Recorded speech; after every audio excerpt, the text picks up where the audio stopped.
It is Wednesday, as my microphone falls, the 26th of April, 2017.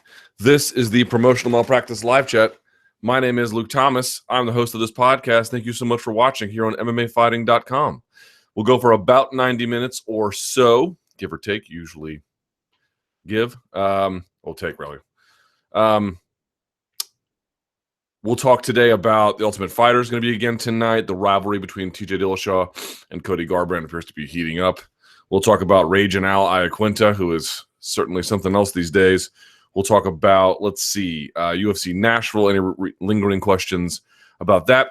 But really, whatever you want to talk about, the best place to do that, of course, is going to be on MMAfighting.com, where this window is embedded. If you're looking for the embed link, I have already included it in the description box below. So please do that now.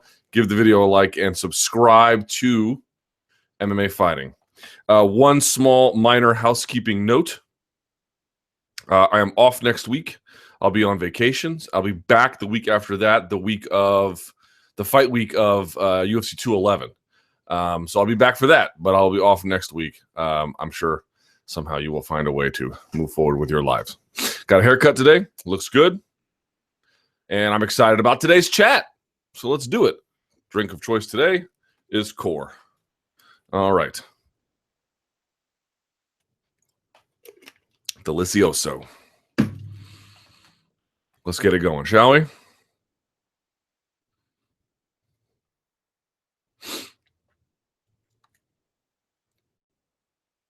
Oblique kicks. I noticed in the Cub Swanson Artem Lobov fight that Cub was utilizing oblique kicks that a lot of the Jackson Winklejohn fighters are accustomed to. These kicks are frowned upon by many fans and fighters alike. It's not really true. And my question is, what if an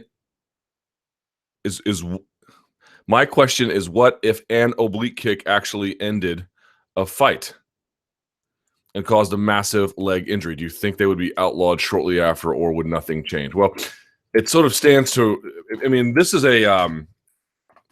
largely a myth. I know some people don't like them, and I know that Rampage had spotlighted what John had done to him in the fight as sort of his lingering knee issue that never recovered. I'm sure that's true. I'm imagining that Nogueira's arm is never going to be the same after Mir snapped it, or Julia Budd has somehow recovered from getting her stuff torn to pieces. But I suspect Miesha Tate will have lingering pain in her elbows going forward. The truth of the oblique kick is that for as much as it's used and for as sinister as it looks, there's not a lot of evidence that it's contributing to these massive array of leg injuries sport-wide. I mean, this is the look, MMA fans more than any other fan, and I mean this, need to be careful about what they think they see as some kind of major problem. Does the data support it? Right? And here's what I mean. So many folks know that, I mean, no one's ever died in the UFC. People have died in NASCAR. Right? Legends have died in NASCAR. Why? Because you're racing this metal box around a track at 200 miles an hour or more with a bunch of other guys doing the exact same thing, all going as fast as humanly possible. Tons of bad things can happen. Tons of bad things can happen. But the difference is that when someone might die in that car, while it could be incredibly tragic, you don't see a guy bleeding or being burned to death or some kind of awful traumatic injury to his skeletal, to his spine or something. You don't see any of that. So there's a bit of a sanitary way that you go about doing it. What we need to see in MMA is, to the extent there is data that this technique thrown so often causes so many problems, that we need to consider outlawing it, because it's shortening careers. It's taking money away from guys. It's doing all manner of bad things to a degree above and beyond what either other submission holds do. And I know submission is different because you can release, but you can tap and a referee will ostensibly jump in, or a choke, you just go out, right? But to my knowledge, there is no data and even anecdotally, it doesn't support that at all. So no, I have no real problem with it until such information has been not only shown, but peer-reviewed and more. Like, what we are talking about is, I think, a total non-problem. If you don't like the oblique kick, that's fine. But did Artem Lobov complain about his knee afterwards? I don't think so. I didn't hear anything out of him. He seemed to think that he barely made a dent at all. John Jones landing on Rampage seems to be this one very famous case. There might be some other ones. I don't suspect that's the only time someone's been hurt by it. There's probably been a number of these, but I know it's real popular to be like, oh, this is such a terrible thing. Show me the data. And until then, I remain very unconvinced because I've spoken to a lot of fighters who have either used it or fought guys who have used it, and almost none of them have ever complained. Rampage, notably, yes, complained. There might be. I'm sure there's some other ones. I'm sure, but yeah, I don't see that as a problem at all. We need to be, as a fan base, very, very diligent. Not diligent, I should say. Maybe vigilant's a better word, about not accepting things that can be popularized by one or two fighters' statements that aren't supported by a larger body of work. And until there's a larger body of work on this, and again, I can name dozens of fighters that have used it that don't have any problem with it, and I can interview. I'll ask. I've got TJ and Diego Sanchez on my show today. I'll ask them. I doubt they have any problem with either. They may not use it, but this is the sport of destroying someone else's body, right? There are some limits to that because there are certain vulnerabilities that can be catastrophic. There are certain vulnerabilities you just wish to avoid for the sake of keeping this relatively above board. Removing the oblique kick in no real way makes anyone safer versus, let's say, removing shots to the back of the head. Or I know you can attack the clavicle in certain states, but the clavicle is a very it's not one of your stronger bones. It can be broken, right? That kind of a thing. We allow inside heel hooks, and I know you can tap, but the window to tap on that is so small, and the damage you can wreak happens so fast. If you really want to protect guys' knees, get rid of the inverted heel hook. I guarantee that has done, both in practice and in fights, way more damage. Way more damage. You're like, Luke, you can tap. You cannot tap fast enough to certain guys. Certain guys are vicious with it, and it won't matter. So, no, to me, this is a total non-issue.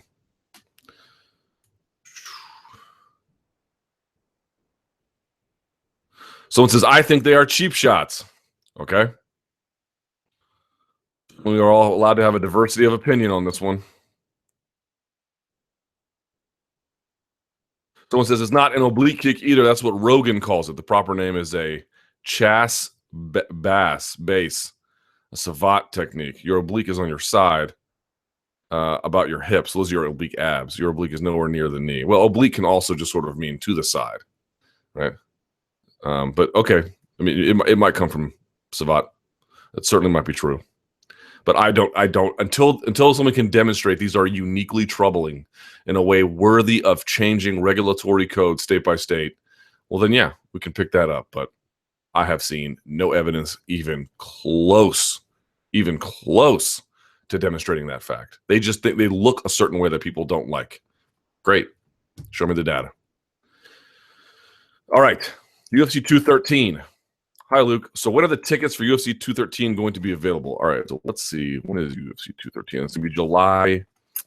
What is the date on that? Officially, July 8th at the T-Nubs Arena.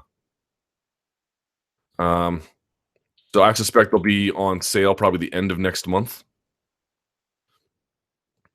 They go a little late these days. Maybe at the end of this one. As you know, DC Jones, Durandamy Cyborg is targeted for 214. So who does it come to headline the UFC 213 card? Well, Garbrandt and Dillashaw are going to be on it. Maybe it'll be that. I heard rumors of Tyron Woodley versus Nick Diaz. Some even say against Conor McGregor. The McGregor thing is just, please stop. And it actually could be possible considering that Robbie and Cowboy are already booked to face each other, and Maya Masvidal is happening pretty soon. And the other is Bisping GSP, which is not certain at what stage it is. Looks like that's going to be fall, winter. Who else could headline that card? I don't really know. I think about what rabbits of the hat they're going to pull out. You might just be getting this. Like, this is what it looks like when the UFC has a down year. Is that International Fight Week might be headlined by TJ versus Cody, which is a fine fight. I mean, promoted by the Ultimate Fighter, ridiculous, insane rivalry, two guys at the top of their field. I mean, it's everything you could want out of a fight, but it doesn't have necessarily the same kind of it doesn't have two guys with an extraordinary amount of celebrity fighting one another. So I think that's what's missing. and who on the roster could reasonably fill it. I mean, you've done the legwork here. I completely agree with your assessment. It was supposed to be. I really think they thought that GSP versus Bisping was going to do this, and now it looks like that's almost for certain not going to happen. And you can see, I think Bisping's threat. I'll just go fight Romero. I don't think that I'm not sure if anyone ever believed that, including Romero. So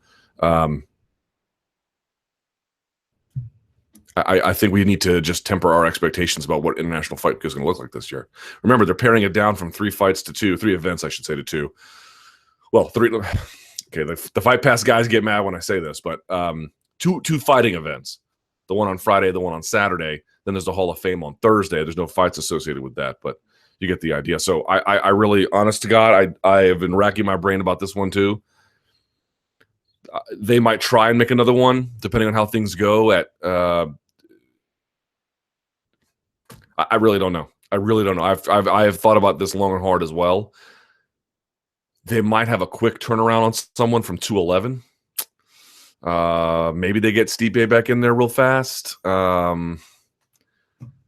Maybe in JJ. It's a tough call. It's a very, very, very tough call. I would just say if it ends up being TJ versus Cody, don't be surprised.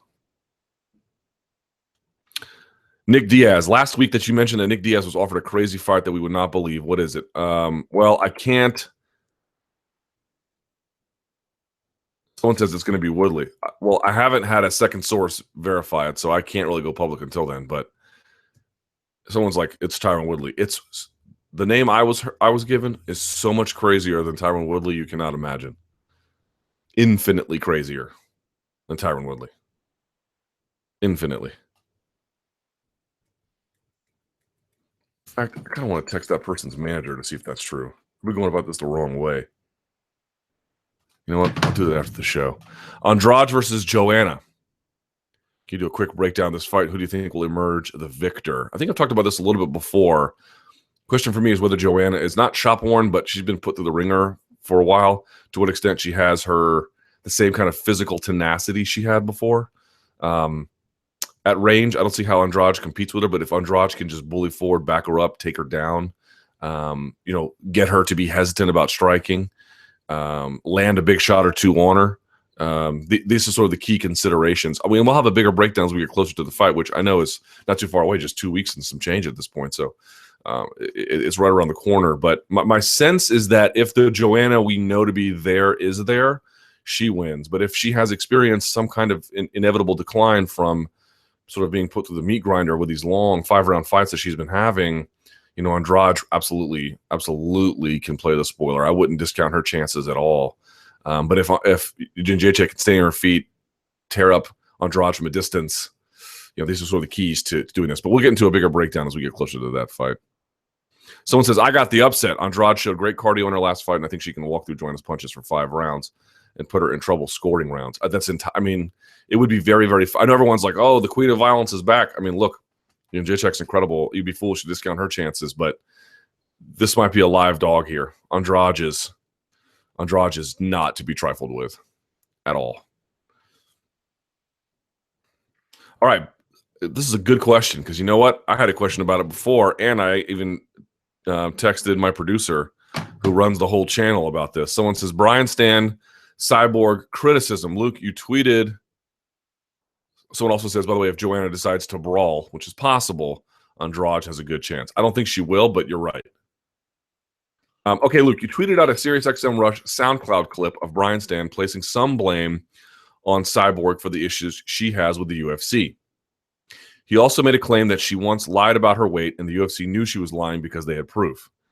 He also detailed his frustration when he once tried to get a Cyborg pre-fight interview and he was repeatedly blown off. What did you make of his comments? Do you think the UFC had them remove the clip? It was quickly deleted and did not return. Well, first of all, if you want to hear it and you're a SiriusXM subscriber, I checked this before the show. You can just go hear it on SiriusXM on demand. Why they took it down? That's a great question. I asked my producer who runs the channel the very same thing because it was a good clip. I enjoyed it. No, the UFC did not tell him to take it down. I think I know why it got taken down, but there might be a different producer error, but it's a great question. I'm going to find out why, because I don't think it's a good thing either. Now, let me say something about what Brian Stann said here for a second, because I know, God, fighters, man, they are sensitive butterflies. Jesus. If you didn't hear the clip, then you can't appreciate this necessarily, but please let me assure you that on the clip, Brian Stann was also, number one, hugely complimentary of Cyborg. Hugely. Had a ton of nice things to say, which you have to do in MMA when you give analysis now, because if you don't, every fighter in the world gets mad at you. And it's like the job of the MMA media is not to please fighters, but like if you can just avoid the hassle, sometimes you will. Because it doesn't matter. Like the tiniest amount of criticism sends them into a tizzy. Like the more experienced ones don't care typically, but even then it can be a problem. So let me defend Brian Stann here for a second. If there was a way to give responsible, fair, and informed criticism while also offering a healthy dose of praise, he did it. There is not one thing objectionable in the way in which he packaged that content about what Brian Stann said. Nothing. Not a thing. Short of him lying, which I don't think he was doing. I sincerely doubt he's the kind of guy who gets up there and does that. Of all the candidates you could pick for a person who would do that, he seems to be probably last on the list. So I know Cyborg was out there being like, I didn't hear the things, the mean things Brian Stann said about me. Man, Brian Stann said a lot of nice things too. So how about counting those before everyone gets super upset about it? But all right, what did he say? He did mention something about her not being truthful about her weight, but the context of that wasn't fully explained in the clip that I heard. So I don't know which situation he's mentioning there. But the one he did go into detail was that when he calls a fight, right? So he's covering an event in Brazil or wherever. What was the last one? Nashville. When he does that, he wants to talk to every single fighter ahead of the card. That his belief is he owes them that. Because when they get up there and they're making their walkout and they're going to the cage, yes, it benefits him to sound informed, but really he wants to say nice things about you. He wants to talk about maybe some of the challenges you've been having, but he wants to hear your side of the story too, and he wants to relay that to the audience. And he was trying to do that for one of Cyborg's fights in Brazil. And according to the story that he told, which I'm sure from his vantage point is 1,000% correct, was that he had an appointment to speak to her at, sometime, let's just say noon. And he called, no answer, called, no answer, called, no answer. Now, he knows George Lockhart, who apparently in this clip, he also revealed, which I didn't know, that George Lockhart was in Cyborg's camp.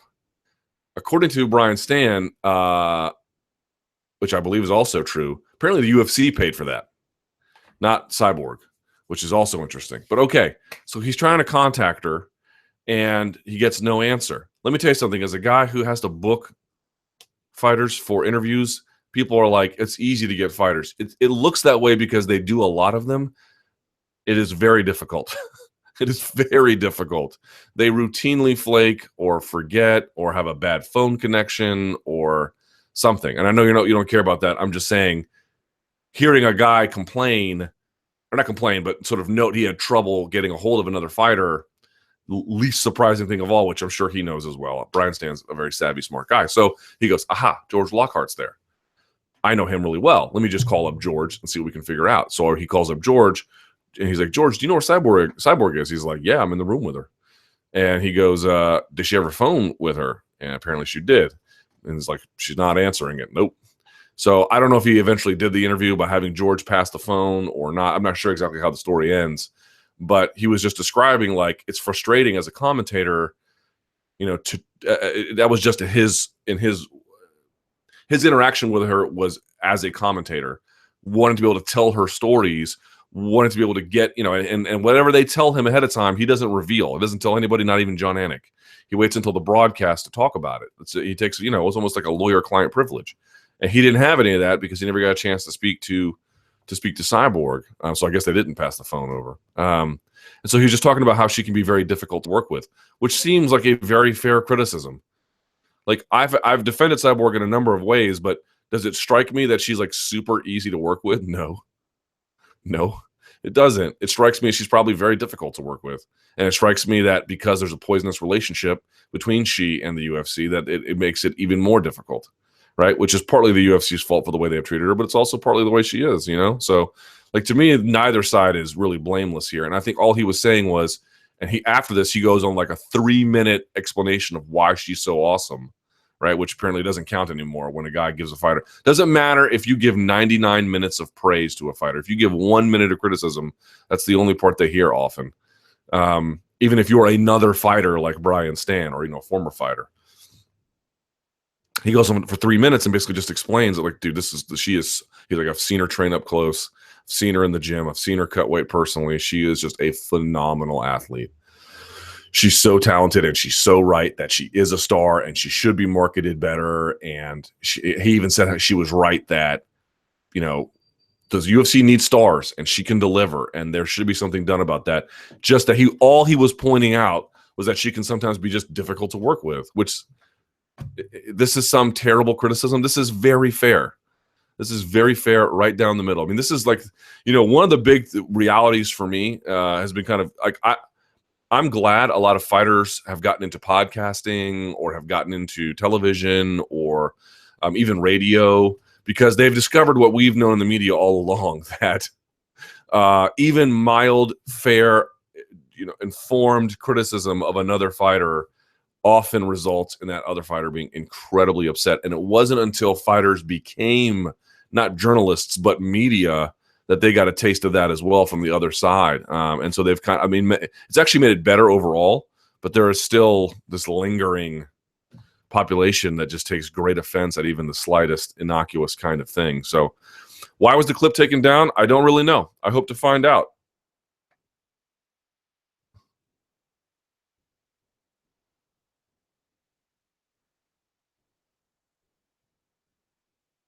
What the hell?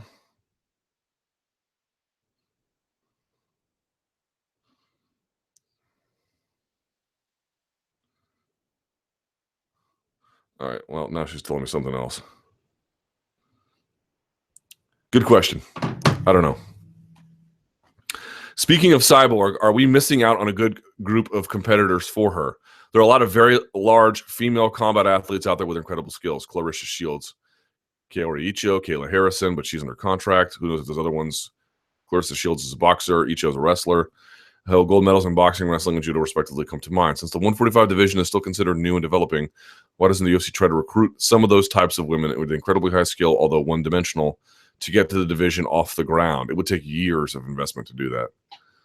Wouldn't it be better to see super talents competing against each other from other disciplines than to watch mediocre mixed martial artists? It's very, very difficult to get a division off the ground. They've got a few names they can do at 145. It'd be make much more sense at 125, which is what Bellator is trying to do.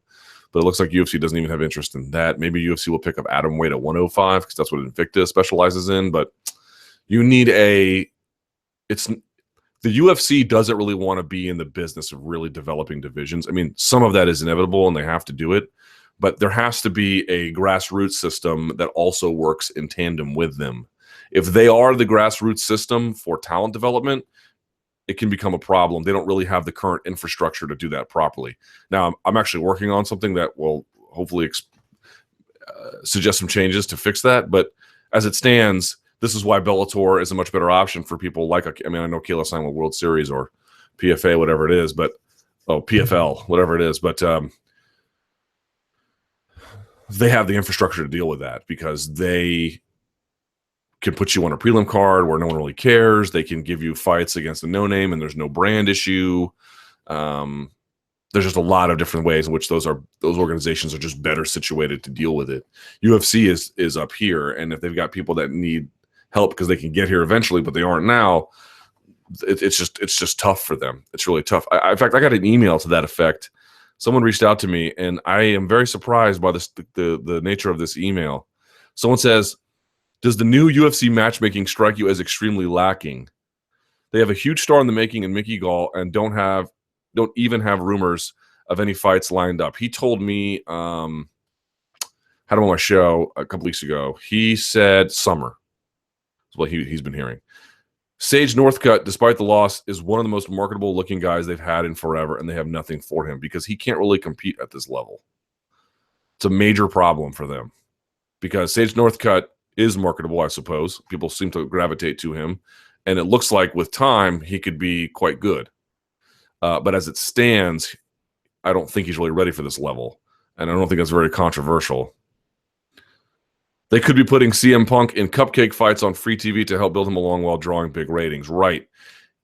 In fights that would probably look very terrible. There's a reason why they haven't put him on TV. And it's because they have a brand quality to uphold. I know folks don't take that seriously or think it's well, they take it seriously, but they don't think it's as big of an issue as it is. It's a really big issue. You're going to put on free TV a guy who has an 0-1 record, no professional fights or no amateur fights before that, and no real large competitive experience whatsoever. That is a recipe for disaster. Couple all this with the fact they used to do giant press conferences announcing 4 months worth of fights at once with a theme and a marketing strategy. That, I think, is a very good point. Totally true.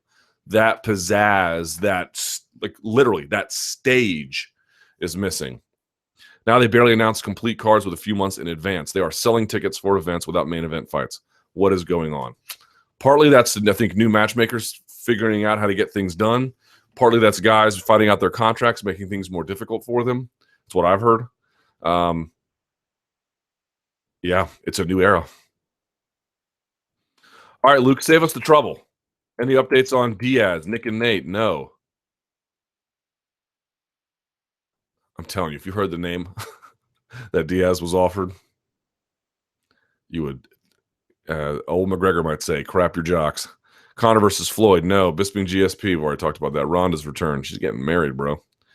Anderson Silva's opponent, no. Tony, no. Habib, no. Kat Zingano. I was supposed to talk to Kat last week, and that fell through at the last minute, too.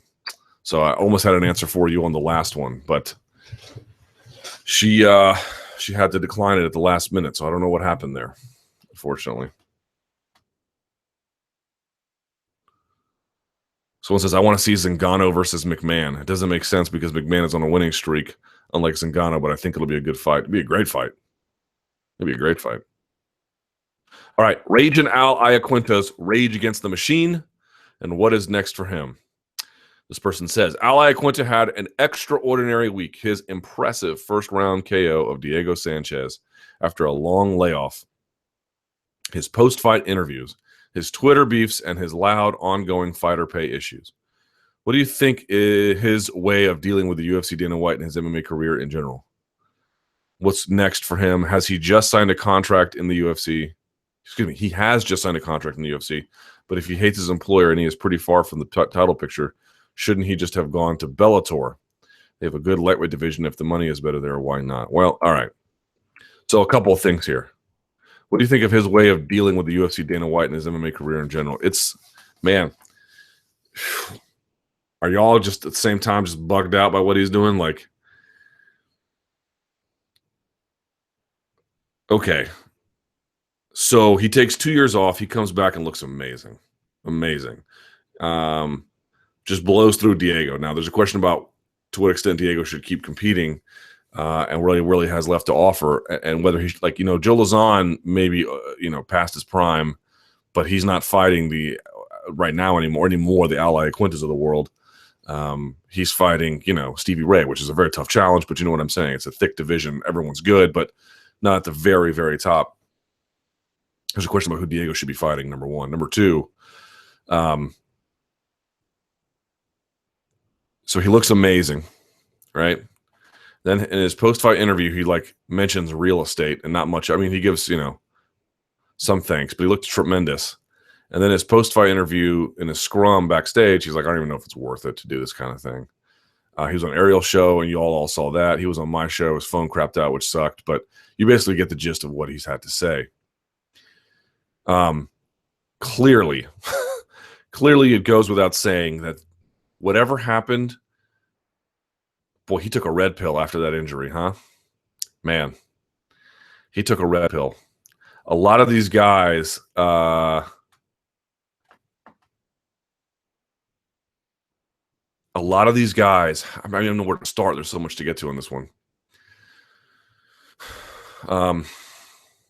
Make sure the sound still works. Yes. Lordy, it's a miracle. All right.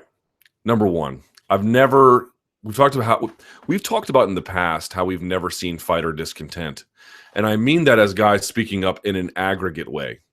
But even then, every once in a while, a guy comes along, even in this enhanced climate, and does something that still kind of shocks you a little bit.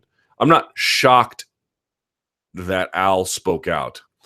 I'm shocked that he spoke out by name, telling Dana White to F off, calling into question him, saying that the best part of it, UFC Brooklyn, was the flight home, and being angry about it, calling out Sean Shelby to an extent.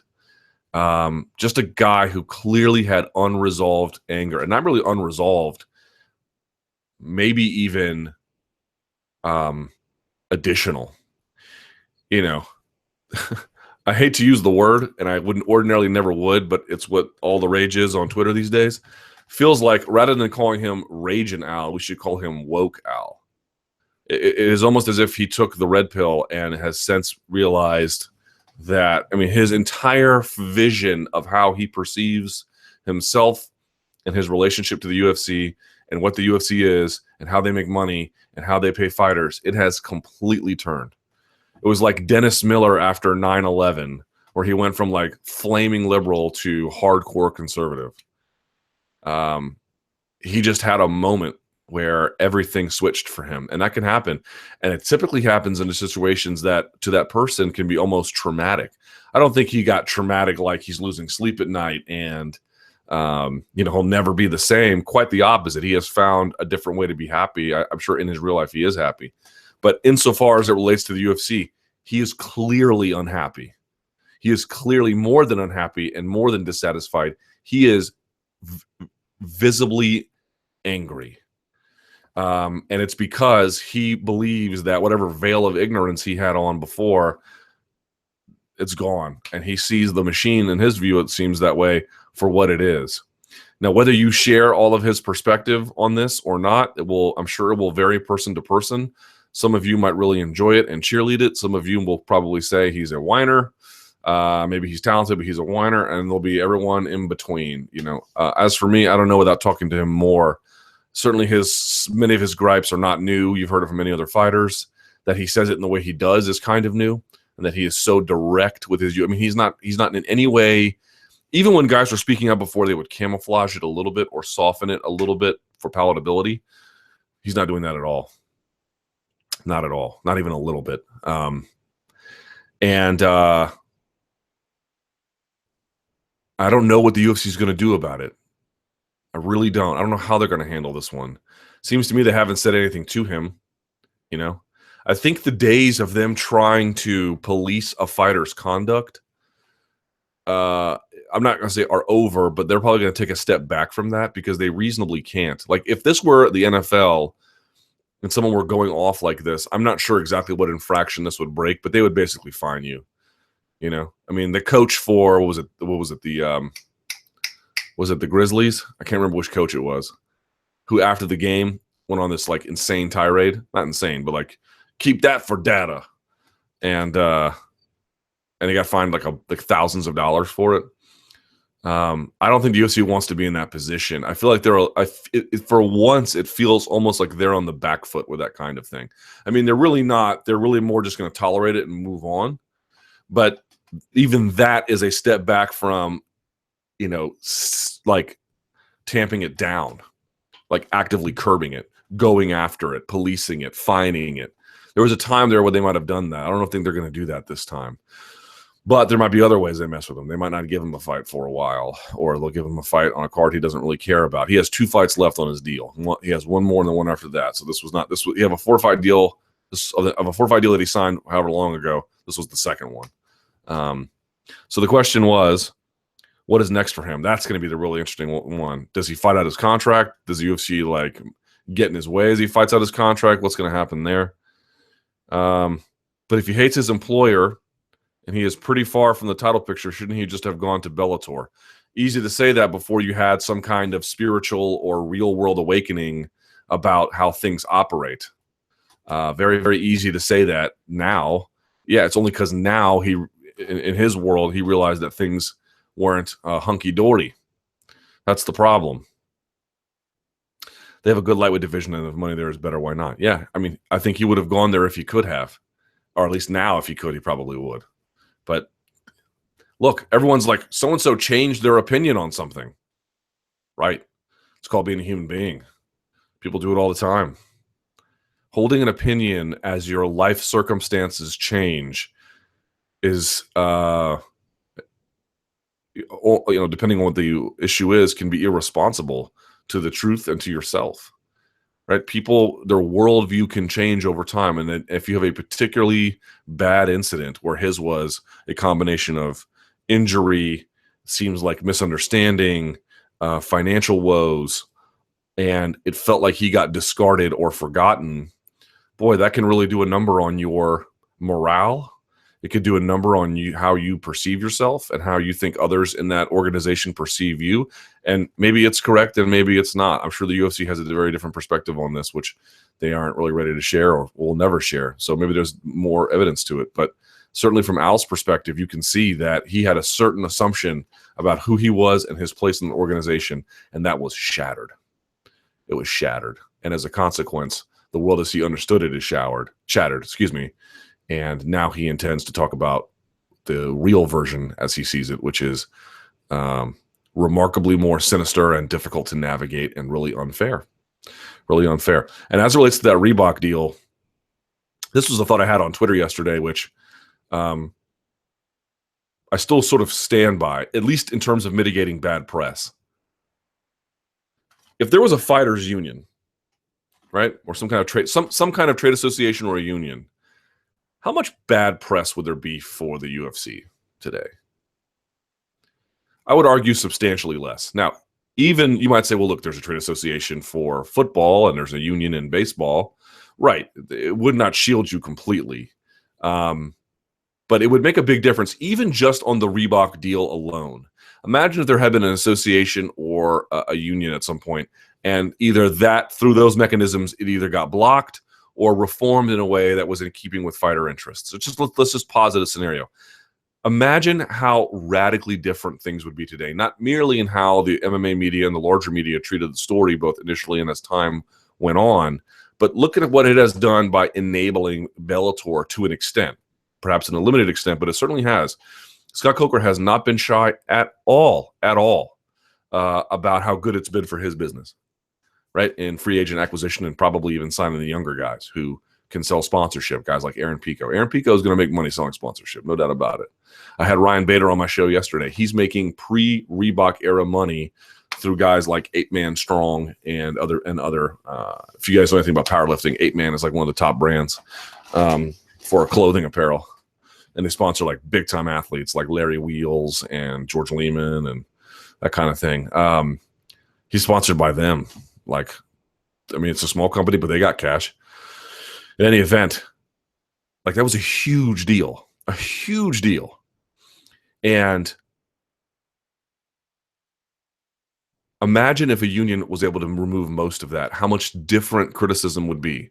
Would there still be criticism of fighter pay? Probably. And the reason why the UFC doesn't want a trade association or a union is because there'd probably be some revenue share as a consequence that they don't want to have to give up. I get it. There's a reason why they don't. But, every day there's just this onslaught. One guy after the other and lady disgruntled because they're underpaid, disgruntled because they didn't get a bonus, disgruntled because, in Al's view, the bonus system is used to control them, disgruntled because they don't like the way they're promoted, like Cyborg. It's just one thing after the other. There would still be some of that. But to me, it's this cascading effect because these guys and these ladies, they feel helpless.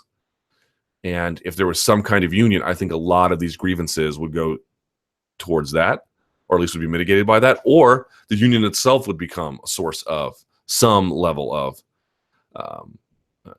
it would attract the disgruntled. So the UFC wouldn't take the brunt of it anymore. But now it's just all the guns get trained on them every day. It's amazing to me. It's amazing to me. So, that's not a reason for the UFC to get behind a union per se, but you would just wonder when there's week after week after week after week of negative press, and people are like, well, there's no consequence to it. Look at what happened with the NFL. First of all, youth participation in sports in this country youth participation in football is down in this country, and in some communities dramatically, including the Pop Warner level. Moreover, There's still ongoing litigation for CTE. I suspect there will be more. Like, to me, the idea that there's no consequence to this, I don't buy it. There may be some baked-in changes that take time to reveal themselves. I think that's the bigger issue. And I remember this so distinctly, around 2005 or 6, when Dana White was doing all that crazy stuff with the media and talking bad about Gary Shaw and calling Loretta Hunt an effing C and all this stuff. And people were like, we love his candor. Maybe went too far in one situation or the other, but, we love his candor. And I kept thinking to myself, how is it this guy can do it and nobody else can? Like, none of these other executives do it. Well, partly because they don't have that kind of, take no prisoners attitude. Okay, all right, that's sort of his thing. I get it. But he really goes above and beyond. Like, how come they don't do it? Right, here's why. It's because that will cost you in the end. And sure enough, that fighter monopoly lawsuit has not merely muted him in a way he used to be, it has fundamentally transformed the way Dana White talks to the media. He talks to them less, and when he does, he goes to mainstream organs who won't ask him about specifics, typically on very controversial details that he ordinarily would have no problem sparring with, right? Because when you say things like that, they will take them and they will use them against you. That's the world we live in. There's no free lunch. It doesn't happen that way. And for me, when I see headline after headline, and yes, maybe it's on MMA Fighting or Bloody Elbow or Junkie, and that's indigenous MMA media, but that creeps up eventually into the larger space. Those attitudes aren't forever concealed here. What does that do to fan enthusiasm? What does that do to sponsor enthusiasm? What does that do to participatory rates across the country? What does that do to talent recruitment from other guys in other sports? Like, all these things have a consequence, man. All of them have a consequence. How big and when we're going to see it, I don't know. But I know I'm sort of going long about this on this Iaquinta thing, but these are the salient issues here to be considered.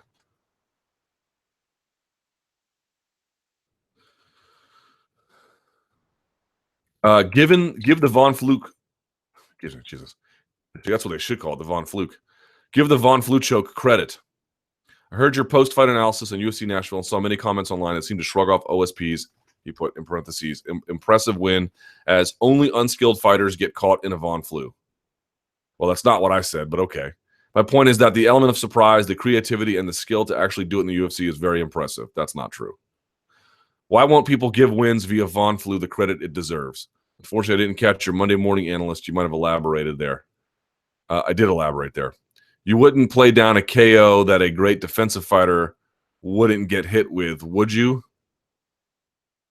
Connor's KO of Aldo, Weidman's KO of Silva, Serra's KO of GSP were great KOs. But no way Floyd Mayweather or Pernell Whitaker would get caught with that, just as Demian Maia wouldn't get Von Flue. Well, it's a little more complicated than that. Name the last time, Jesus, even at a purple belt level at a no-gi tournament. I mean, I'm sure it's happening at a purple belt level. But, like, name the last time at any major tournament, any IBJJF no-gi tournament, let's say brown belt and up, that anyone got Von Flue notably. Maybe it's happened, but, like, I can't remember the last time I saw one, because skilled guys don't get caught in them. And you don't have to be Demian Maia to not get caught in them, right? There are just some things that work. Look, armbar from the guard is probably not going to work on Marcelo Garcia, right? The Darce worked on him in transition that Robert Drysdale hit, okay? So that can work if there's a size differential and you catch someone in transition. There are just certain submissions that have a higher percentage against better talent, right? Inverted heel hooks, to the extent you can set them up. Barambolos to the back and then a bow and arrow choke. A bow and arrow choke works on the highest level of talent, right? That's you get caught in a bow and arrow, that says nothing about your skill level, because almost anybody can get caught in a bow and arrow. I cannot remember the last time I saw anyone of any merit at all ever get caught in that. But look, MMA, here's what I'll say about it. MMA is very, very different. In MMA, you're getting your face broken in. I believe De Lima got his face broken in. You can be incredibly tired, bloody. You can't see straight. Maybe you're not thinking straight because you had your brain rattled. In those particular circumstances, or if someone's just ultra quick with it, that'd be fine. But he wasn't really ultra quick with it. He took advantage of an opportunity he saw, but it was just a slow put his arm around it. The Monday Morning Analyst went through it slide by slide. You can go check it out there. So you give credit to the guy who applied the choke. He had the presence of mind to try it, right? Obviously, his finishing application, because he did it from half guard, is very, very good. This is a choke he knows and can feel the positioning of it really well. So there's that. In addition, I will give him credit that if he can lock this up on you, his chances of finishing it are great. They're really, really great. But good fighters don't leave it over there when someone has a guillotine and they're on the wrong side. If I want to guillotine you with my right arm, I need to get to my right hip. He had the guillotine in his left arm and was on his right hip. Let go of the head immediately. Immediately. Like, this is super basic. Super basic. So I know it looks cool because you're taking advantage of a guy and you're wrapping around. And I'm sure there's been cases. I actually, in my initial, what was it? In my initial Barbarina versus Northcutt video where we talked about this, I used an old Eric Schaefer video. Eric Schaefer went to a local grappling competition and I think fought either another brown or a black belt and caught that guy in him. It can happen. It can happen in no-gi, especially when you have unusual setups or a guy might leave his arm in danger for different reasons. So it can happen, but it's extremely rare, and it is almost always an indictment on someone's grappling. And here's why you also know that in this case. I would encourage you actually to go watch the Monday Morning Analyst. Like, I put effort into those things to try to explain some things to y'all. It's not merely that he gets his left arm up and then he gets to his right hip where you have no mechanical advantages whatsoever. I mean, nothing. You are, and they're on the opposite side. Like, even if you had them on the right, I mean, it was just, it's so bad. It's so bad, right? He does other things that tell you his game is limited. So I keep talking about this too. Everyone thinks that like lanky guys are super good grapplers, and they can be if they're facing guys who aren't good passers. Because what they'll often do is they'll often extend themselves. But if I'm balled up, if you need to get inside my fist, if you want to get inside here and I remain tight, how are you going to do it? You have to pry it open. But if I just explode open, you can cover the space. There are 2 times in that fight, 2 times. One time he just lifts OSP, so he gives OSP the space to bang on him. And another time he could have gone to leg drag, just didn't need to, just kind of kneed his way into half guard. Like a big guy like that who has like a power lifter build, when they extend out like that and they create space, CM Punk did it too. Go back and watch the CM Punk Mickey Gall Monday Morning Analyst. When you're first grappling or you don't have a ton of experience off your back, your initial instinct is, when you're getting out from underneath a bad position, is to explode open. But somebody who's good is going to know the control positions, and they're going to wait till you do that, and then they're going to mount you. They're going to mount you. They're going to take their back, or they're going to pass fully to the side. They're going to get in between your elbow and your ribs, right? Because if you're to the side, you kind of pass me, but not really. You want to pry that open. You want to get here on the ribs. That's where you want to be. You want to have that knee inside here. If you explode out, that's what's going to happen. He does that twice in that. And if you're going to explode and push someone off with your knees, you have to sit up almost immediately. You have to follow that. You have to follow that. And then he had this one time where he had this underhook, but he kind of like didn't rotate his body the right way. Like, it just tells me on top, he might be a really good grappler. He might have super sick pressure with his shoulder pressure. He might have vicious knee cut pass. He might be really, terrible on top with knee on belly. You would hate to be underneath him. I'm not saying De Lima is a terrible grappler. It's not what I'm saying. But a lot of big guys like that, at heavyweight, they're so used to being able to get on top of someone else and just play a game that they have no underneath game. And if you're trying to play an underneath game, you're going to leave your arm out when you're not supposed to. You're going to put your hands where they shouldn't be. You're not going to protect yourself, and someone's going to pass. That is what is going to happen. That's exactly what happened there. So, like, I give OSP, a lot of instructors will tell you, what should you do in a jiu-jitsu match? A lot of them will tell you, take what they give you. Just take what they give you. He gave him that, so he took it. That's exactly what a guy is supposed to do. The difference is guys who have any kind of a real game off of their back basically never do that. Oh, I think I missed one. Yes, I did. What can Bellator do to surpass the UFC? Jesus. I mean, a lot. I mean, or they need to do a lot. It seems like Bellator is gaining momentum with all these new free agent signings. It's somewhat overstated, and aggressive scheduling. A little bit to that. Plus, it has some built-in advantages like allowing fighters to have sponsors on fight day and being backed by major media conglomerate. That coupled with the $4 billion cloud hanging over the UFC, blah, blah, blah. My question is, what fighters would Bellator need to add before it would be considered on par with the UFC? Oh, they would have to drain half the roster. They already have 2 of the top 5 and top 3, top 10 at 205. What are the inroads when they also have to make half the roster? All right. What do you think the chances are that Bellator ever surpasses the UFC? It would take a minor miracle. Double bonus. What are the odds that Bellator surpasses UFC, WME struggles to pay off its debt, and sells the struggling UFC franchise to Viacom? Highly unlikely. Highly unlikely.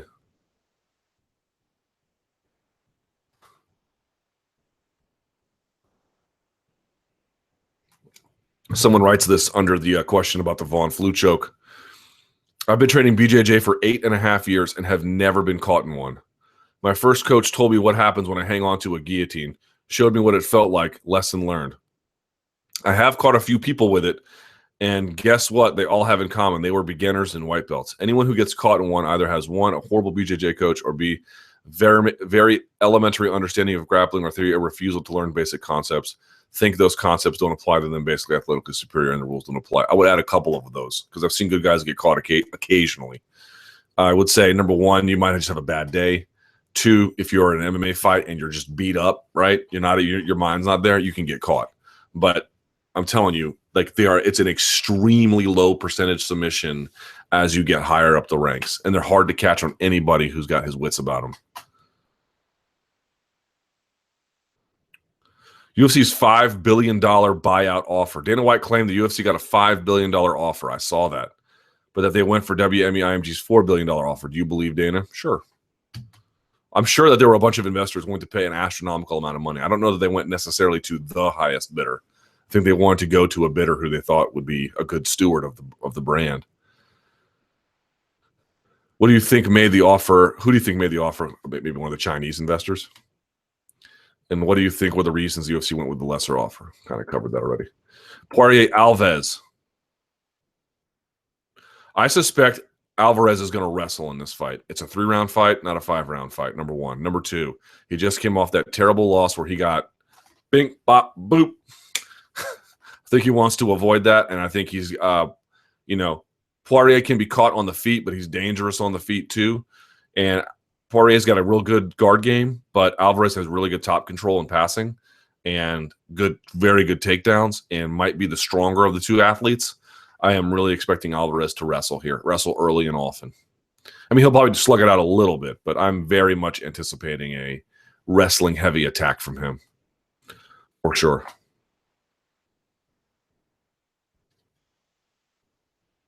Why doesn't the MMA media compile win-loss records for MMA teams?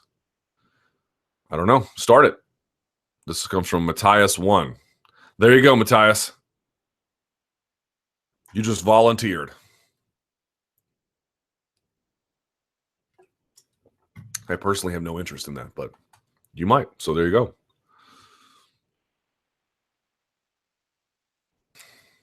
Someone says, why believe anything Dana has to say? I mean, it's not like he's ever lied in the past. Yeah, sure, he's got a credibility problem.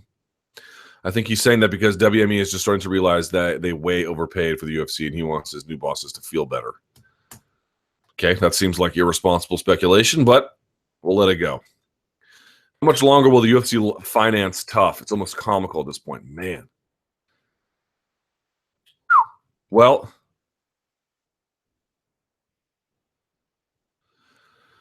y'all see the ratings? Lowest ever for the season. 25 seasons in, and the numbers continue to decline. And what's interesting about that is that two things. One, I still think they're high enough for the UFC to keep going, because you look at Fox Sports 1's numbers, these are still higher than anything they do with Undisputed or what's that show with Whitlock and Coward? What's on My Mind or All Takes Matter or whatever the hell that show is. It does way better ratings than that. So, when it's a low-rated, when they're not showing live sports, it's a low-rated network. So, it still might be worth it for them to have it on there, number one. And number two, despite that, I still think people are interested in this Cody TJ rivalry. The interesting part to me about this, and I like all the guys, I have nothing but positive things to say about all of them. These guys are just having a disagreement, but it feels to me like a lot of people have largely taken one side or the other in this TJ versus Team Alpha Male debate. I think most people sort of side with Team Alpha Male for one reason or another. Some side with TJ. But they're mostly over the debate. They've kind of aligned themselves. What I'm interested to see play out is whether or not TJ, whether you think he's a victim or whether he just appears like one on television, whether or not this foments a kind of sense among the fan base that he's being picked on, or that, okay, enough's enough, and that they kind of turn on Cody and Team Alpha Male a little bit. I'm not saying that will happen. It's just something you have to sort of keep your eyes on, something that could happen potentially given how things go. But I think they will keep doing it to the point where it makes sense given the ratings on Fox Sports 1, the cost to produce, and the value it provides in promoting a eventual fight. And right now, certainly, we have declined from a degree we used to be to in a way that's hard to overstate. But, excuse me, I don't know that we've reached the tipping point. There's a lot more decline that could happen before they pull the plug. This is, boy, does this show die hard or what? As long as the UFC can put their brand on TV this often a year for this many hours a year without a live event and recruit talent and promote an eventual coaches fight, a lot of those ingredients have to be gone before they get rid of it. I've sort of made peace with that. It might be a while. Unless they come up with another idea and WME just doesn't want to finance it anymore, which is sort of what your question is about. But I mean, right now, that financing still seems to make sense. Heavy Hands. Luke, just wondering, do you listen to the Heavy Hands podcast on Bloody Elbow as often as I can? I don't catch every single episode, but yes. Old Connor Rebush. I can't remember if it's Rubush or Rebush. And Patrick Wyman do a great job. Are there any other podcasts you listen to? All right, what do I listen to? My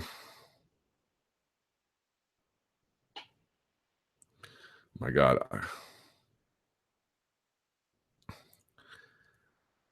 Okay.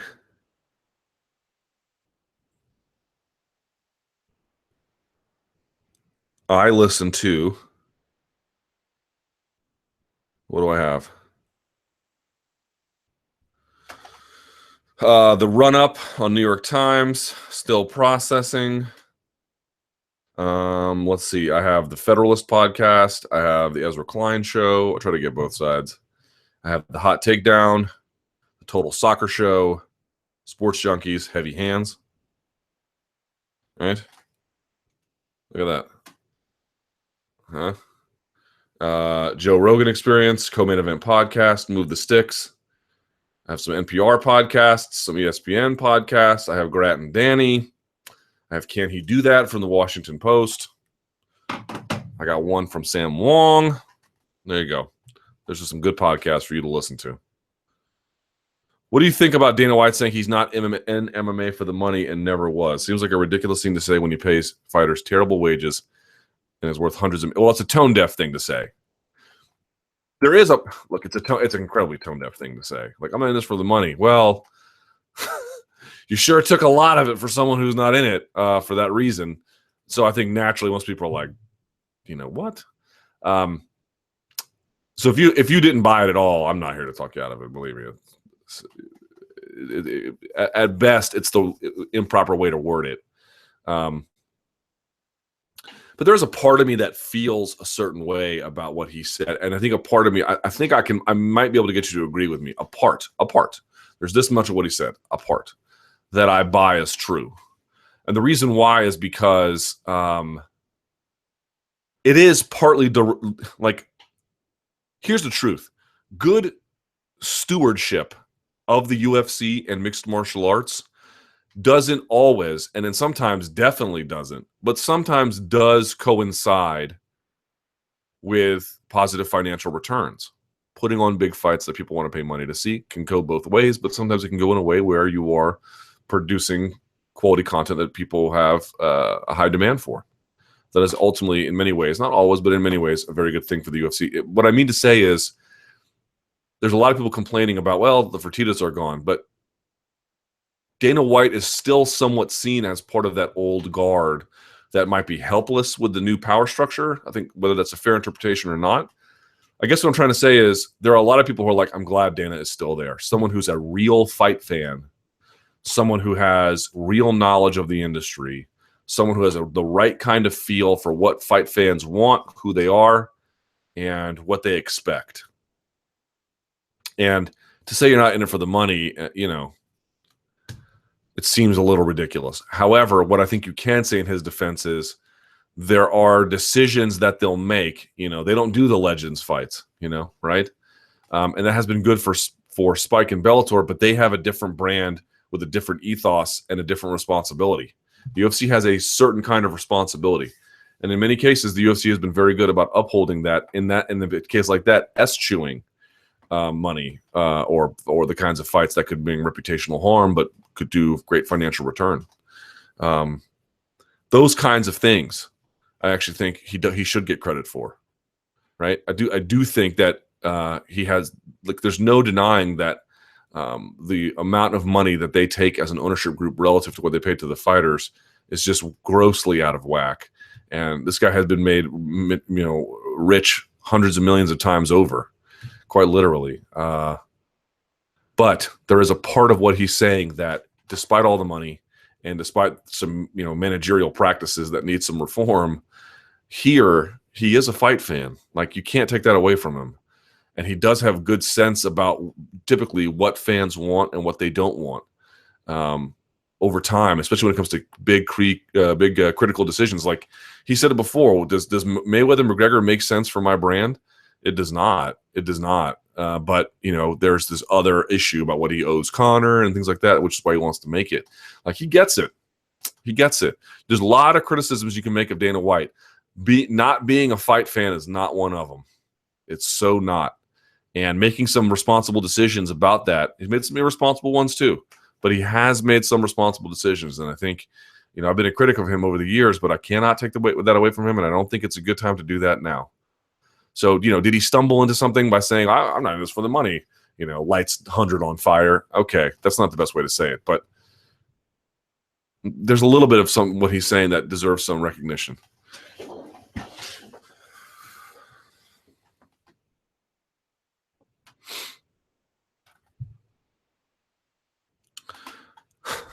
Does Al Iaquinta have any Fs left to give? A lot of fighters keep fighting to barely get by financially. He's one of the few that fights for the love of it, so he says, and his financial stability comes from outside the cage. This guy's an insane talent, but if he doesn't fight again after this or only fights once every couple of years, I wouldn't be shocked. Yeah, I am right there with you, man. Super talented. Always been very nice to me. I can see why, in defense of Reebok, God, if you could even say that, which I don't know if you can. Part of my understanding is they got into the MMA deal because they were sold a bill of goods that ended up not really being true. Like, oh, the fighters will absolutely love this, and they didn't know any better. Now, I've made the argument that, I don't care. I mean, did none of you? And by the way, Swiss Beats was apparently like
There we go.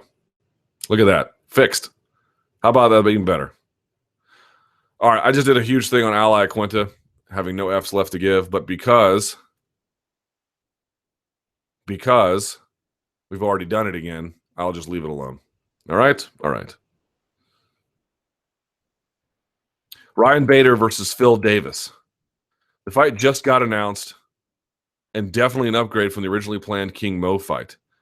I'm not sure that's true, but okay. I mean, differences, fine. People like different fights differently. What do you think of this fight, and how do you think it will go down? Well, remember, it was the first fight. I actually spoke to Bader about this yesterday. The first fight was in Sweden at 3 a.m, and it was a split decision victory. He thought the key to that fight was his jab. So I asked him this time, do you have any plans to really work your way through a circular cage versus the paneled angular cage? He didn't sound too committal to that idea, but I'm really curious about that. But I just feel like, Davis wants to keep it at kickboxing range and stuff the takedown or get on top, which is going to be hard against Bader. So he's going to really want to play that kickboxing range, and Bader's going to want to be inside at boxing range and, clinch breaking, whatever. So I think you might see Bader getting shooting in, getting stuffed, and then banging him out from there, working inside the jab, using forward pressure to keep Davis from being able to use his kicks, or if he's on the back foot, he can't set his feet, that kind of thing. That's what I'm looking forward to. Kickboxing range versus boxing range. And whoever is the victor there, whoever is better at producing that, will ultimately prevail. Megan Anderson's comments after the awful Alexis Davis versus Cindy Dandois fight. Boy, was that fight something else. Man. If my best friend was Misha Tate and begged Dana White to give me a shot, I'd probably be in the UFC 2 by now. Oof. Damn. Is that the only explanation for how in the world Cindy Dandois is fighting in the UFC? No. She has wins over Marloes Kunin and Anderson. So keep that in mind. Is the audio still on? Yes, it is.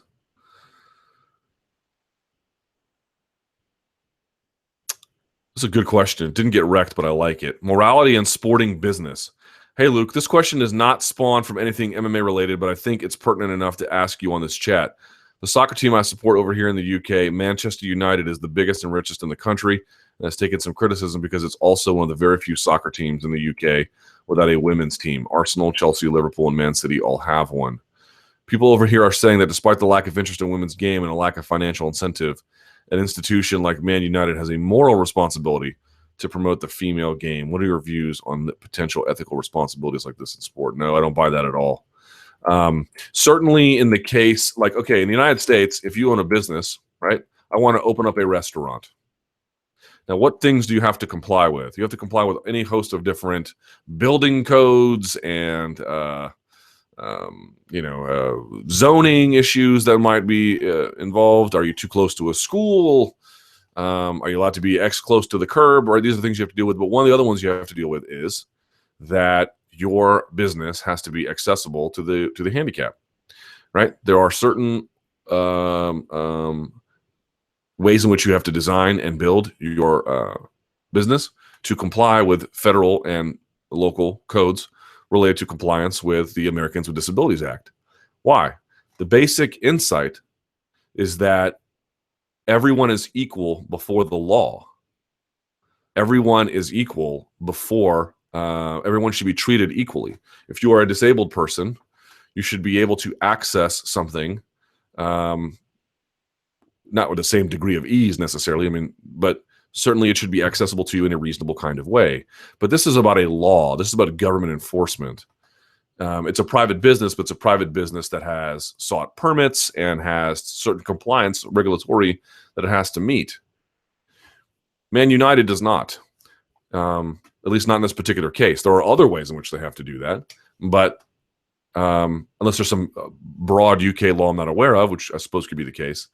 But the point being is, this is why wrestlers got upset at Title IX, and no one is happy about the gutting of American men wrestling programs. But the fact of the matter is that if everyone's equal before the law, there should be some measures taken in compliance with Title IX to make sure that women have access to, in publicly funded institutions, access to athletic opportunities. Now, how you figure that out and what things you divvy up, That's where the details can get messy. I'm not defending Title IX as such.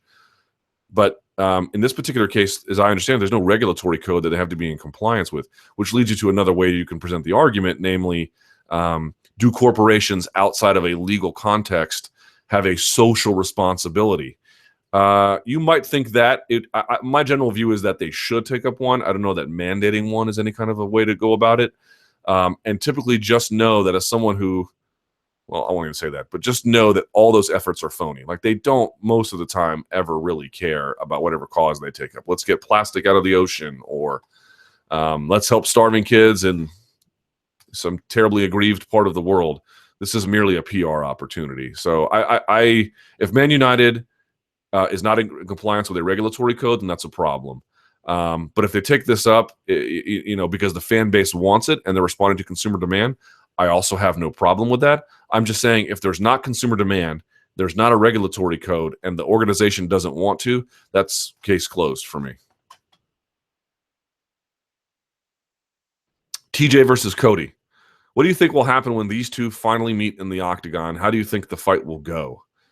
I haven't even begun to think about this one yet. Oh, it's actually 2:15. Let's go to the Twitter machine, making sure the audio is still on. There we are.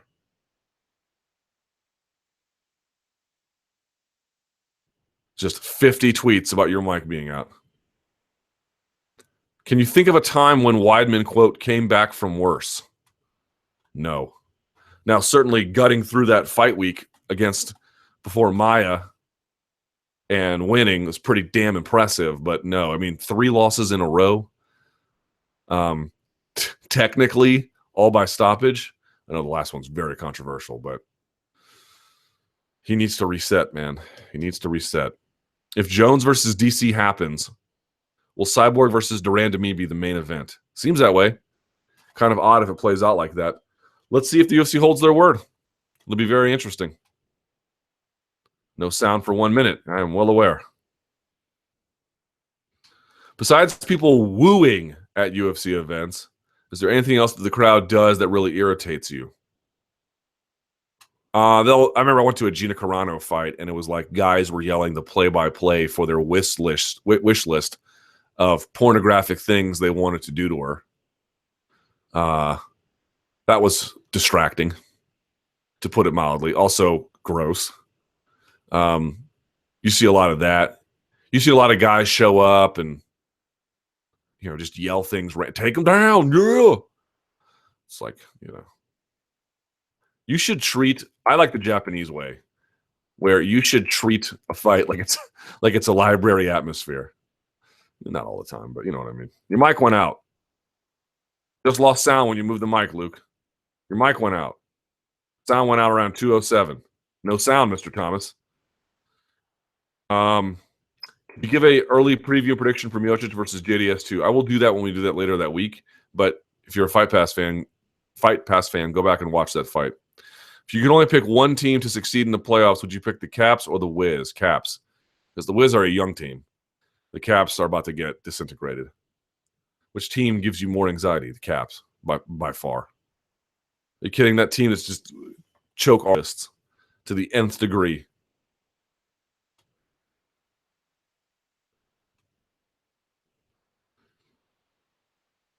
Rogan versus Eddie Bravo. Who do you think would win? Eddie Bravo probably is a much better grappler. It's no shame. Joe's good, but Eddie's really good. Joanna makes her 5th title defense in 3 weeks. Why is she 7th in pound-for-pound rankings and not 2nd? I think because people don't believe that her strength of schedule is necessarily all that impressive. Yet. For the Diaz fight rumor, is it Dan Hardy? No. You're not thinking nearly crazy enough. Not even close to crazy enough. Is Iaquinta hurting his future opportunities by speaking out? Probably. At least to a certain sector of the brands that would be willing to hire a guy like that. But look, also remember, that sector's been wrecked, man. That Reebok deal murdered the apparel business. So I think a lot of these guys are like, who cares? Like, what difference does it make, Not only with UFC, but with Bellator too. No, I think if you went to Bellator, there would be like a bit of a reformation moment. And I think a lot of brands would want to get in on. I think there are brands that would like to be in the Iaquinta business, but they're prevented, or they don't have enough. They don't have enough ways to get their brand exposed. I guess.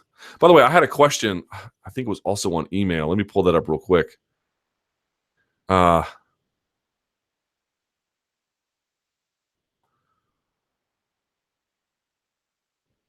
Someone wants to talk about the ESPN deal. I don't know if I have anything about the ESPN deal. Someone asked, like, don't these fighters have a responsibility to self-promote? Like, complaining that UFC is not doing anything for you. What is this really? This is a lame argument. And I'm like, it's super not a lame argument. Like, okay, yes. Could they do more to benefit themselves? Yes. You've got guys like Tyron Woodley who are making the Champ Camp series on YouTube, and guys are making their own podcasts, and they're getting more active on social media. These are all interesting ways. But just think about what the UFC has to offer you. They're going to send in a team of videographers and lighting guys and microphone guys, and they're going to shoot you all day, maybe a couple of days, and they're going to do all the editing, and they're going to spit it out on their YouTube channel, which has more than 1 million subscribers, or they'll put it on TV, they have, just think about the complexity of the operation and the reach they have relative to what a fighter can do on his own. It's night and day. It's night and day, at least in the current state. Like, if a guy was to really, Joe Rogan has over 1 million subs on his channel, so he's really built up an audience there that he can do something with no matter what happens to him after this. That's a really sizable thing. But, when fighters are like, I don't get any push, you can see what they mean. Just think about how much it costs to produce some of the content and what they're able to do and how many people are associated with it and how nimble it is and how powerful it is in its reach versus the Champ Camp thing is awesome, but it's only so much he can reasonably do, hiring a videographer, maybe one sound guy, to shoot him for a short period of time. And even that costs money. It's a different world, man. It's a totally different world. All right. Let's go back to the Twitter machine.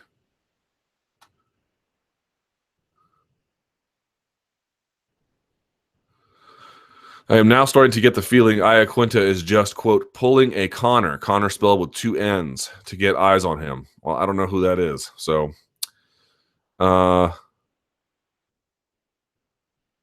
us again how awesome Moreno and Perry are as fighters. Did that twice already. Go check out the Monday Morning Analyst in my post-fight show. You get plenty of that. Saw an article about a WME IMG sponsored fighters retreat happening in May a while ago. Is that still happening? I'll have to check. It's a good question. Let's see.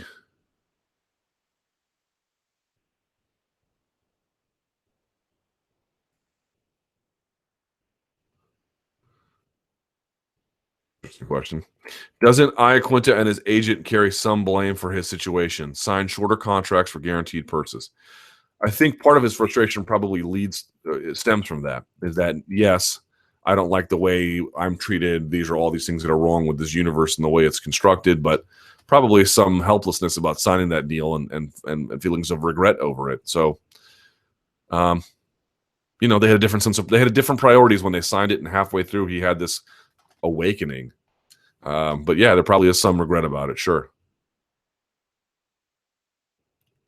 Luke, would you support a constitutional amendment to stop Diego Sanchez from further changing his nickname? No, I would not. How do they not have an opponent for Spider Silva yet? I don't know. I really don't know. It's a great question. They're trying. If Bellator is to close the gap between them and the UFC, what would be a game changer for Scott Coker? A game changer? Signing Connor, maybe. It would have to be even more than that. Like, guys, the gap is massive. It's a massive gap. You would have to bleed 40% of their talent for them to be equal. Maybe more, right? Thoughts in El Clasico? I think a lot of Sarai. Man. I thought Hamas was going to be that game winner, man. Thought it was going to be that game winner, but then old Messi, what are you going to do? They pressed too high, they got countered, and Messi pulled off his magic. Think we can still win the league? It was an incredible El Clasico. I had a bunch of friends asking me, "Hey, you interested in the Tottenham versus Chelsea game?" Nope. Best game that weekend was in Madrid, folks. What are you gonna do? We're still semifinals of the Champions League. I think I like our chances to make the finals. I like our chances, frankly, to win the whole thing. But when Messi's on, what are you going to do, man? Can't hate on him, right? But Bucktooth Suarez didn't do jack. Now, neither did Bale or Benzema, but just want to make that known. Do you think if problems arose with the UFC, Bellator would offer Conor McGregor ownership and he would switch companies? No. Places like Dublin and others show that they are crying out for and don't get. No TV revenue, but solid gate figures. Well, Bellator is going out there a lot these days, so should be a lot to enjoy there. Could the UFC explore cross-promotion like Bellator Bama would widen the fighter base without signing contracts in a given? I think they should. I think they absolutely should explore cross-promotion, especially as it relates to Fight Pass. But they seem hell-bent on not doing that. I don't know why, but it's what they basically have with Invicta, right? It's not cross-promotion exactly, but this handshake deal of you're our formalized farm system, but we'll promote you in a way that we don't promote any other brand. I think more of that is needed. Does Artem Lobov versus Jeremy Stevens make sense for both fighters? Where is Stevens ranked? Before I say, so, check. Let's see. Stevens is still ranked inside the top 10. I would say something like a Duho Choi, Mirsad Bektic, Darren Elkins kind of thing. Outside the top 10. Good afternoon, Luke. I hope you're having a marvelous day. Thank you, George. Continued in the attached photo. I was wondering if you could please explain and go over Neil Mellinson's credentials and prestige as a grappler and coach. Well, people swear by him. I think he's more of a catch wrestler type no-gi guy who has like a little bit Eddie Bravo-ish, has a lot of his own setups and finishes and a ton, like almost Dean Lister-ish sort of encyclopedic way of put your hands here versus here versus here. Just seems to be a really good coach in person. I've never heard one bad thing about him. But I think the way in which he's described to me is that I don't know what as a competitor he really ever did, but has a bit of a background in a variety of submission grappling styles, and as a consequence, like Dean Lister, these guys who've done a little bit of judo, jiu-jitsu, and sambo and stuff like that, they've got a lot of different tricks about ways in which to hold a grip and which grips work and when to switch and how to lean your shoulder just so. I mean, they've got a lot of like really fine-tuned techniques like that. He seems to be one of those guys. How do you decide what to upload on YouTube from your SiriusXM show? Well, I used to put a lot more on there. I'm putting less now as a way to, I need to grow organic original content to that channel. And obviously, if you pay for SiriusXM, you should get the benefit of having to hear the show. If you don't, there's only a few things I can really release. But what I think might make some news, what I think is worthy about sharing with the wider audience, without giving away too much, right? Just sort of striking a balance there about what's newsworthy, what could be interesting, what do people want to hear, and what can I keep that would also entice people to potentially down the line sign up for SiriusXM services. So how can Mark Hunt get booked to a fight so quick after a brutal KO loss? A bit worrying. They've got needs in New Zealand. Simple as that, right? Let's see.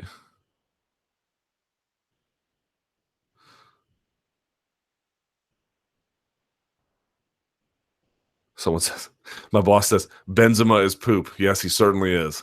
Well, he has really let me down. He has not been there at all.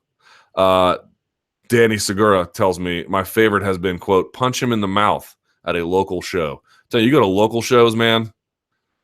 I mean, you've heard more intelligent dialogue between arguing tenants on Judge Judy. Bellator's big shows.